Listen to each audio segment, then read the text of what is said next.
അദ്ദേഹം മിടുക്കനാണ്. വളരെ മോശം അഭിപ്രായം. ഒരു റീസണബിൾ മാനാണെന്ന് തോന്നിയിട്ടുള്ളത്. ട്രംപിനെ കുറിച്ചാ അയ്യോ അങ്ങനെ പ്രത്യേകിച്ച് അഭിപ്രായമൊന്നുമില്ല. പുള്ളിക്കാനൊരു ഫാനാണ്, പുള്ളിക്കാൻ അടിപൊളിയാ. പ്രസിഡന്റ് നല്ല മിടുക്കനാണ്. Feel the freshness.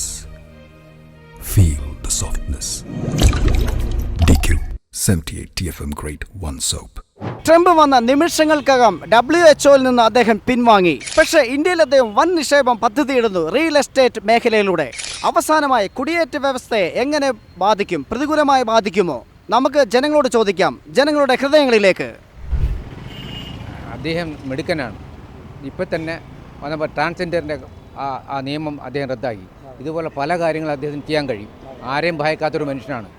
അത് നമ്മൾ അദ്ദേഹത്തെ ഏറ്റവും കൂടുതൽ അംഗീകരിക്കുന്നു. ഇന്ത്യയിൽ കൂടുതൽ നിക്ഷേപം കൊണ്ടുവരുന്നൊരു ഫസ്റ്റ് ഡേ തന്നെ അദ്ദേഹം പ്രഖ്യാപിച്ചു. തീർച്ചയായിട്ടും അത് അംഗീകരിക്കേണ്ട കാര്യം തന്നെയാണ്. റിയൽ എസ്റ്റേറ്റ് കമ്പനി വഴി അദ്ദേഹം അതിൻ്റെ ആളും കൂടെയാണ്. പക്ഷേ കാര്യങ്ങൾ കൂടുതൽ മനസ്സിലാക്കാനും അദ്ദേഹത്തിൻ്റെ കീഴിലുള്ള അദ്ദേഹത്തിൻ്റെ സെക്രട്ടറി, അദ്ദേഹത്തിൻ്റെ പേര് ഞാൻ മറന്നുപോയി, അദ്ദേഹത്തിന് പ്രഗത്ഭനായ ആളാണ്. പൊതുവെ അദ്ദേഹം നല്ലൊരു ഭരണാധികാരിയെ വാഴ്ത്തപ്പെടും. നല്ല അമേരിക്കയുടെ വീണ്ടും സുവർണ്ണ കാലത്തിലേക്ക് കൊണ്ടുവരാൻ അദ്ദേഹത്തിന് ഈ 4 കൊല്ലം സുവർണ്ണ കാലഘട്ടം തന്നെയായിരിക്കും അമേരിക്കയുടെ. വളരെ മോശം അഭിപ്രായം. കാരണം ലോക പോലീസ് എന്ന് വിലയിരുത്തിയിട്ട് ജനങ്ങളെ സംരക്ഷിക്കേണ്ട ആളുകൾ ഈ ലോകത്തിന് തന്നെ വളരെ മോശമായിട്ടുള്ള ഒരു അഭിപ്രായം. ഇപ്പം ജനങ്ങളിൽ തന്നെ നിങ്ങൾക്കറിയാം, ഒരു മനുഷ്യൻ മറ്റൊരാളോട് പെരുമാറുമ്പോൾ നല്ല രീതിയിലല്ലെങ്കിൽ എങ്ങനെയാണ് മനസ്സിലാക്കുക?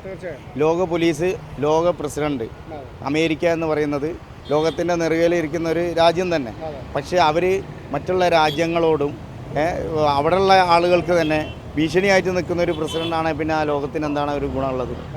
ആ രാജ്യത്തിനും അദ്ദേഹത്തിന് ഇപ്പോൾ ജയിക്കായിരിക്കും, പല രീതിയിലും വിജയിക്കാം ഒക്കെ ചെയ്യുക. പക്ഷേ അത് ജനങ്ങളിൽ നിങ്ങൾ എടുത്തു നോക്കിയാൽ 80% ആളുകളും അദ്ദേഹത്തിന് അംഗീകരിക്കുന്നുണ്ടാവില്ല. കുറച്ച് ആൾക്കാരൊക്കെ ഉണ്ടാകും, അത് വളരെ രീതിയിലുള്ള. ഞാൻ നിങ്ങളോട് ചോദിക്കുക, അതിൻ്റെ ഒരു അഭിപ്രായം, നിങ്ങളുടെ അഭിപ്രായം തന്നെ എന്തായിരിക്കും? കുടിയേറ്റം എന്ന് പറഞ്ഞാൽ ഈ ലോകത്തെല്ലാവരും വന്നവരാണ്, വരത്തന്മാരാണ്. ഒരു നിമിഷം മതി അല്ലേ? ഒരു കാറ്റ് പോയാൽ എത്ര കോടി ഉണ്ടായാലും ഏത് പ്രസിഡൻ്റ് ആണെങ്കിലും മരണം ആർക്കും ഇല്ലാതിരിക്കൂല അല്ലേ? പണ്ട് ഫിറൗൻ രാജാവ് പറഞ്ഞ എന്താ, മരിക്കൂല എന്നും പറഞ്ഞ് നടന്നതാ. ഇപ്പോഴും അദ്ദേഹത്തിൻ്റെ ബോഡി ഇപ്പോൾ കടലിൽ മ്യൂസിയത്തിലുണ്ട് അല്ലേ?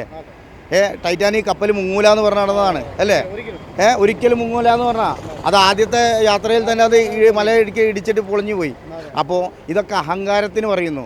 ഇപ്പോൾ കുടിയേറ്റക്കാർക്ക് ഒഴിപ്പിക്കുന്നതിന് മുമ്പ് അദ്ദേഹം തട്ടിപ്പോകില്ല എന്നെന്താ ഉറപ്പ്?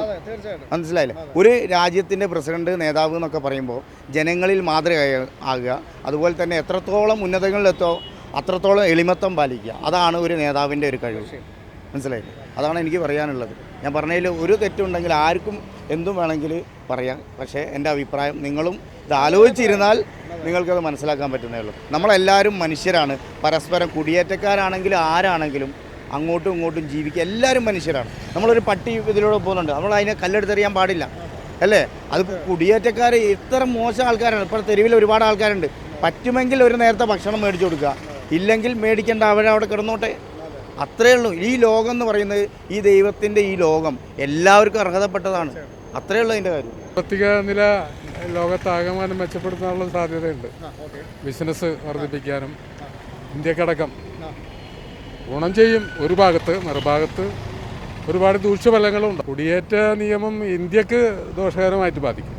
ഇന്ത്യയെ സംബന്ധിച്ചിടത്തോളം കുട്ടികളെ അങ്ങോട്ട് പഠിക്കാൻ വിടാൻ ഒരു സംവിധാനം കുറയുമല്ലേ? അത് ഇപ്പോഴത്തെ പൗരത്വ നിയമം അവർ കൊണ്ടുവന്നിട്ട് പുതിയ നിയമം അത് ദോഷകരമായിട്ട് ബാധിക്കും ഇന്ത്യ രാജ്യത്ത്. ഡൊണാൾഡ് ട്രംപ് ഒരു റീസണബിൾ മാനാണെന്ന് തോന്നിയിട്ടുള്ളത്. പ്രാക്ടിക്കലി ഒരു കാഴ്ചപ്പാടാണ് അദ്ദേഹത്തിനുള്ളതെന്നും എനിക്ക് എൻ്റെ വിലയിരുത്തലാണിത്. അങ്ങനെയാണ് എനിക്ക് തോന്നുന്നത്. അദ്ദേഹം WHO വെൽത്ത് ഓർഗനൈസേഷൻ്റെ പിൻവാങ്ങുകയാണ്. അപ്പോൾ അതൊരു കനത്ത അടിയായി മാറില്ല. അതുപോലെ ഇന്ത്യയിൽ കൂടുതൽ നിക്ഷേപം കൊണ്ടുവരാമെന്ന് 1-ാം ദിവസം തന്നെ അദ്ദേഹം ഡിക്ലെയർ ചെയ്തു.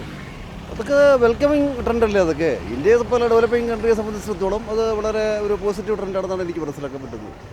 കാരണം ഡെവലപ്മെൻറ്റാണ് എന്നും ആവശ്യം. ഇപ്പോൾ നമുക്ക് കോർപ്പറേറ്റുകളെ ഒഴിവാക്കി നിർത്തിക്കൊണ്ട് ഒരു ലോകം ഇനി ഉണ്ടാകുമെന്ന് എനിക്ക് തോന്നുന്നില്ല. അപ്പോൾ എക്സ്ട്രീം റൈറ്റിസത്തിലേക്ക് പോകാതെ ഒരു ഇൻ്റഗ്രേറ്റഡായ രീതിയിൽ ഹ്യൂമനിസവും ക്യാപിറ്റലിസവും കമ്മ്യൂണിസവും സോഷ്യലിസവും എല്ലാം കൂടി ഉൾക്കൊണ്ടുകൊണ്ട് ഉള്ളൊരു സാമൂഹ്യ വ്യവസ്ഥയാവും നല്ലത്. അങ്ങനെയാണ് ഞാൻ ആഗ്രഹിക്കുന്നത്. കാരണം ഫ്യൂച്ചർ നമ്മുടെ കുട്ടികളുടെ അല്ലേ? പ്രസിഡന്റ് നല്ല മിടുക്കനാണ്. ഭയങ്കരമായിട്ട് ഫ്യൂച്ചർ ഫോർകാസ്റ്റിങ്ങോടെ കാര്യങ്ങൾ ചെയ്യുന്ന ആളാണ്. He's A very good administrator എന്നാണ് എൻ്റെ അഭിപ്രായം. അമേരിക്ക വീണ്ടും സുവർണ്ണ കാലത്തേക്ക് കൊണ്ടുവരാൻ അദ്ദേഹത്തിന് കഴിയും. എക്സാക്ട്ലി. ഒരു സംശയമില്ല. ഓക്കെ. അങ്ങനെ പ്രത്യേകിച്ച് അഭിപ്രായമൊന്നുമില്ല. എനിക്കൊന്ന് മേക്ക് അമേരിക്ക ഗ്രേറ്റ് അഗെയിൻ എന്ന് പറയുന്നൊരു ആ ഒരു ടൈറ്റിലിനോട് നീതി പുലർത്തുന്ന പോലെ പുള്ളി പ്രവർത്തിക്കുന്നു എന്ന് തോന്നുന്നു. ഇന്ത്യ ആയിട്ടുള്ള റിലേഷൻസൊക്കെ അത്യാവശ്യം ഫ്യൂച്ചറിസ്റ്റിക് ആയിട്ട് നല്ല ഡെവലപ്മെൻറ്റ് ഉണ്ടാകട്ടെ. പോളിസി ഒക്കെ റിവോക്ക് ചെയ്യുന്നുണ്ട്. ഇപ്പം നോക്കുകയാണെങ്കിൽ തന്നെ 2 ജെൻഡർ പൊളിറ്റിക്സ് ആണെങ്കിലും പുള്ളി പ്രൊമോട്ട് ചെയ്യുന്നുണ്ട്. സോ അതൊക്കെ പുതിയ തലമുറയെ കുറച്ചുകൂടെ നല്ലപോലെ എത്തിക്കുമെന്ന് വിചാരിക്കുന്നു. പുള്ളി ഇപ്പോൾ നാടിനെ വികസിപ്പിക്കാൻ വേണ്ടിയിട്ടുള്ള ഒരു ഇതല്ലേ, അപ്പോൾ ഇന്ത്യയിലും അതുപോലെ സെറ്റാക്കാൻ നടക്കുക. അങ്ങനെയാണ് ഈ തൊഴിലില്ലാത്ത കുറേ ജനങ്ങൾക്ക് ഈ അവസരങ്ങൾ സൃഷ്ടിക്കാനും ഇതുകൊണ്ട് ഉപകാരപ്പെടും എന്നാണ് എൻ്റെ ഒരു ഇത്.